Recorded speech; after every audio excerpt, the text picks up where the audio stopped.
Salut! On continue avec Tintin en Amérique et on s'était arrêté ici. J'avais montré ce texte, mais je n'avais pas commencé à le lire parce que, encore une fois, beaucoup de textes. On peut dire que ce sont des pages qui sont chargées en texte. D'accord? Il y a beaucoup de textes. On est chargé en texte. Donc, que me chante-t-il là? Qu'est-ce qu'il me chante? D'accord? Qu'est-ce qu'il est en train de dire? Alors là, le grand Sachem, le chef du village, dit: et maintenant que mes jeunes guerriers exercent leur adresse sur ce visage pâle au cœur de coyote, et qu'ils le fassent souffrir longtemps avant de l'envoyer dans les ténèbres de la mort. D'accord? Et maintenant que mes jeunes guerriers, donc lui peut-être qu'il a plus d'expérience, peut-être qu'il est plus âgé, d'accord? Je sais pas, peut-être qu'il a 50 ans, peut-être qu'il a 60 ans, d'accord? Donc les jeunes guerriers, les guerriers qui sont un peu plus jeunes, et maintenant que mes jeunes guerriers exercent leur adresse. Exercer, là, c'est à peu près la même chose que utiliser, d'accord? Exercer. Ou bien, on pourrait dire que c'est le fait de pratiquer, d'accord? Par exemple, en mathématiques, si vous voulez améliorer votre capacité à faire des proportions ou des équations, vous devez vous exercer. Vous devez faire des exercices, d'accord? Donc, c'est un peu exercer, utiliser, exercer, pratiquer, s'entraîner, d'accord? Et maintenant que mes jeunes guerriers exercent leur adresse. Alors là, l'adresse, c'est pas l'adresse, par exemple, mon adresse, c'est 28 chemin de Paris. Okay, imaginez qu'il y a une rue qui s'appelle la rue de Paris ou le chemin de Paris. Mon adresse, c'est 28 chemin de Paris. D'accord? Non, c'est pas l'adresse postale ou bien l'adresse email. D'accord? Non, c'est vraiment l'adresse. L'adresse, c'est quoi? C'est la capacité à faire quelque chose généralement en utilisant ses mains. D'accord? Je sais pas, qu'est-ce que je pourrais vous dire? Par exemple, là j'ai un stick pour les lèvres, ok? Et un autre stick pour les lèvres, j'ai deux sticks pour les lèvres, et si j'essaie un peu de le tenir comme ça, wow! Je vais essayer, en plus, vous voyez, j'ai manqué d'adresse. D'accord? J'ai manqué d'adresse. Il faudrait beaucoup d'adresse pour mettre un stick à lèvres l'un sur... vous voyez? Voilà, je manque d'adresse et j'arrive pas à le faire. Donc ça veut dire que je suis pas assez habile, être à l'aise avec ses mains et être doué pour faire quelque chose, avoir de l'adresse, d'accord? Pensez à un magicien ou à un clown, d'accord? Un clown, nous on dit pas un clown, on dit un clown, d'accord? Un clown. Pensez à un magicien ou un clown ou un prestidigitateur, c'est un type de magicien qui va faire... disparaître une carte et hop, elle ressort ici. C'est une personne qui généralement a énormément d'adresses, d'accord? Elle est très très habile, une personne qui est très habile avec ses mains. Et maintenant que mes jeunes guerriers exercent leur adresse sur ce visage pâle au cœur de coyote. Donc là, on peut croire, on peut s'imaginer que peut-être qu'il y a des guerriers qui vont prendre un arc, ils vont prendre leur flèche, d'accord? La flèche, l'arc, et peut-être qu'ils vont exercer leur adresse, d'accord? L'adresse, c'est-à-dire leur capacité à tirer à l'arc, peut-être. Ou peut-être qu'ils vont lancer des projectiles, d'accord? Mais en gros, c'est le message. Et maintenant que mes jeunes guerriers exercent leur adresse sur ce visage pâle, donc sur Tintin, d'accord? Ils vont pouvoir s'entraîner ou pratiquer sur Tintin. Et on rappelle que Tintin, il a un cœur, d'accord? Il a un cœur de coyote. Encore une fois, un animal qui, a priori... Je trouve ça bizarre, hein. Dans la culture amérindienne, je savais pas que le coyote avait une connotation négative. Peut-être que c'est simplement une invention d'Hergé, parce que je trouve ça bizarre que les loups aient une connotation négative et que les coyotes aussi. J'ai pas l'impression que dans la culture amérindienne, enfin chez les peuples amérindiens, que les loups soient vus comme des animaux mauvais. J'ai pas l'impression, mais c'est probablement peut-être une invention, ou peut-être que c'est vrai, ou peut-être que simplement ça dépend des tribus, ou ça dépend du contexte. Bref. Mais on se souvient que là, c'est une manière de décrire Tintin et de dire qu'il a un cœur avec des mauvaises intentions, d'accord?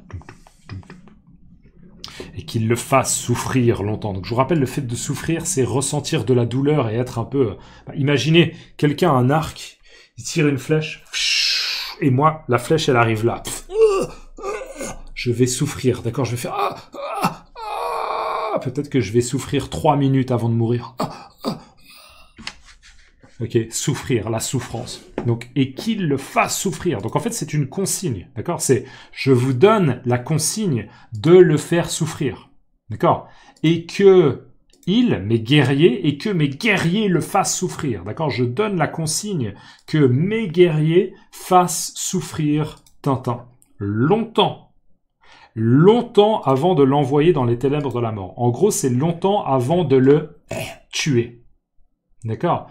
Donc en gros, ils ont pour consigne, les guerriers, de faire souffrir Tintin avant que Tintin meure. D'accord? Et juste l'envoyer dans les ténèbres de la mort. Les ténèbres, en fait, c'est un peu comme l'obscurité. D'accord? Là, je vais rapprocher mon doigt de la caméra et on est un peu dans l'obscurité. D'accord? Vous voyez que du noir. L'obscurité. Donc, les ténèbres, c'est ça. Mais c'est un peu un sens... C'est pas vraiment un sens littéral, mais plus un sens figuré. C'est les ténèbres de la mort. Comme si la mort était quelque chose de sombre. Surtout quand... on meurt dans d'atroces souffrances. D'accord? Les ténèbres de la mort. Et maintenant que mes jeunes guerriers exercent leur adresse sur ce visage pâle au cœur de coyote, et qu'ils le fassent souffrir longtemps avant de l'envoyer dans les ténèbres de la mort. Et là, Tintin, vous voyez, hein, son expression, au niveau de son visage, son expression du visage a changé. Il est un peu... mais il est fou. D'accord? Mais il est plus en train de sourire, mais qu'est-ce qu'il me chante? D'accord? Il est un peu... mais il est fou. Il est vraiment fou. Il a clairement l'intention de me tuer. D'accord? Mais il est fou. Être fou, ça veut dire qu'on n'a pas toutes ces capacités au niveau de la tête où on est soudainement, d'accord? Soudainement, comme ça, d'une minute à l'autre, on est devenu fou. On a perdu la raison. On a perdu la raison. Mais il est fou. Et là, on a un autre Indien qui dit « le Sachem a bien parlé ». D'accord? Donc ça veut dire « ça c'est bien dit, ça a été bien dit, en effet c'est vrai, c'est ce qu'il faut faire. Je soutiens ce message. » D'accord? Mais il est fou. Le Sachem a bien parlé. Voilà. On arrive à la fin de la page 21 et on va du coup enchaîner avec...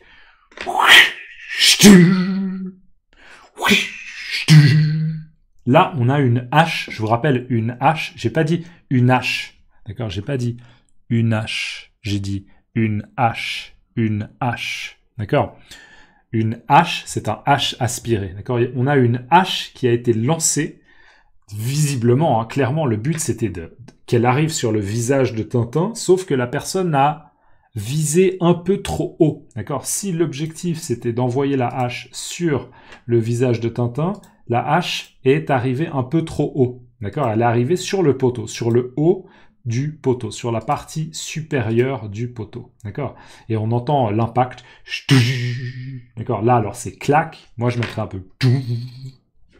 Et on voit des étoiles qui probablement indiquent l'intensité en fait du choc et peut-être de la vibration, de l'impact en fait. Et là, on a Tintin qui s'exprime. Sachem, cette plaisanterie a assez duré. Je vais recommencer, désolé. Sachem, cette plaisanterie a assez duré. Détachez-moi et laissez-moi aller. Sachem, donc grand chef. Cette plaisanterie, cette petite plaisanterie. Sachem, cette petite plaisanterie a assez duré. Détachez-moi et laissez-moi aller. Donc, Sachem, cette petite plaisanterie. Une plaisanterie, c'est une blague. D'accord? Imaginez, il y a une caméra cachée, d'accord? Et là, il y a tout le monde qui dit « Ah ah, Tintin, en fait, c'est une blague. On te donnait l'impression qu'on voulait te tuer. Mais en fait, regarde, il y a une caméra là. Et en fait, ça va passer à la télé et les gens vont faire « Ah ah, c'est drôle, d'accord ?» Une plaisanterie. D'accord? Donc là, Tintin, il dit, non, mais c'est pas possible, c'est une plaisanterie. Ils ont vraiment l'intention de me tuer comme si j'avais des intentions négatives. C'est une plaisanterie, c'est pas possible. Donc là, il dit, non, on arrête là, on arrête de déconner. Ça, c'est un terme très familier, déconner. Déconner, ça veut dire faire quelque chose qui n'est pas juste, qui n'est pas adapté, qui n'est pas souhaitable. Arrête de déconner, d'accord? Arrête de déconner, arrête de faire de la merde. D'accord? M-E-R-D-E. Faire de la merde. Déconner. Déconner. C'est la même racine que con. D'accord? Déconner. Donc, allez, t'arrêtes de déconner, là. Sachem, cette petite plaisanterie, elle a assez duré. Durer, ça veut dire que elle a duré un certain nombre de minutes. D'accord? Là, on pourrait dire que la plaisanterie a duré quand même un certain moment. Il y a eu tout le moment où ils ont arrêté Tintin, ils l'ont amené au village, après ils l'ont attaché. Donc c'est pas une plaisanterie qui dure 1 minute, ok? C'est une plaisanterie qui dure déjà depuis probablement plus de 30 minutes ou 45 minutes ou 1 heure, d'accord? Sachem, cette petite plaisanterie a assez duré, c'est suffisant, on arrête, c'est trop. Détachez-moi, là il est attaché, détachez-moi ça veut dire que je vais pouvoir me libérer, d'accord? Détachez-moi, retirez ces cordes-là, détachez-moi et laissez-moi aller, laissez-moi partir, d'accord? Laissez-moi partir, la plaisanterie est terminée, d'accord? Est-ce que ça va marcher? Malheureusement, je crois pas que Tintin va réussir à les convaincre avec ça. D'accord? Comment on dit dans votre langue une plaisanterie? Comment on dit une plaisanterie dans votre langue? Donc dans les commentaires, si vous pouvez mettre une plaisanterie, et si vous pouvez me mettre tous les sens possibles pour dire une plaisanterie dans votre langue. Je suis sûr qu'il y a plusieurs mots. Ok, je suis sûr qu'il y a plusieurs mots, parce que probablement que dans les langues que je connais, c'est quelque chose, c'est un mot que je connais, mais s'il y a d'autres manières de le dire, je suis preneur. Je suis preneur, ça veut dire que ça m'intéresse, d'accord? C'est un bon bonus pour moi. Donc si vous pouvez me mettre plaisanterie et comment on dit plaisanterie dans votre langue maternelle, merci beaucoup, c'est cool pour l'algorithme. Et n'oubliez pas de lâcher un like si vous pouvez. On se voit dans la prochaine vidéo. À plus, ciao.